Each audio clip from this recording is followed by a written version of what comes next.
కృప పొందిన స్త్రీగా ఎంచాడు. ఆమె ఏమనంటే స్త్రీలలో నువ్వు దీవెన పొందిన దానివి. హల్లెలూయా. స్త్రీలలో ఆమె దీవెన పొందింది. ఆమె విధేయత చూపించింది, లోబడింది. ఆ లోబడిలో ఎన్నున్నాయి తెలుసా? వెంటనే తను లోపల అనుకోవచ్చు, నిందలు ఉన్నాయి, అవమానాలు ఉన్నాయి, హేళనలు ఉన్నాయి, అపహాస్యాలు ఉన్నాయి, విలిచూపులు ఉన్నాయి, ఎన్నో ఉన్నాయి. అన్నింటికి ఆమె తల వంచి శిరస్సు వంచి అంగీకరించి సమ్మతించింది. హల్లెలూయా. అలా సమ్మతించింది కాబట్టి దేవుడైన ప్రభు ఆమె గర్భము గుండా బయటికి రావడానికి అవకాశం వచ్చింది. హల్లెలూయా.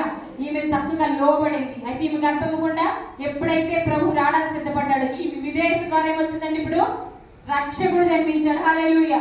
రక్షకుడు జన్మించి పాపాన్ని పరిహరించాడు. పాపం పరిహరించడం వల్ల మనకేమొచ్చిందంటే నిత్య జీవము. హల్లెలూయా. ఒక స్త్రీ అవిధేయతను బట్టి పాపము మరణం వచ్చింది, ఒక స్త్రీ యొక్క విధేయతను బట్టి నిత్య జీవము. హల్లెలూయా. నిత్య జీవం వచ్చింది. తన నిందలు భరించుకుంది, దేవుని కొరకు తల్లిగా నిలిచింది. హాదే క్రిస్మస్. హల్లెలూయా.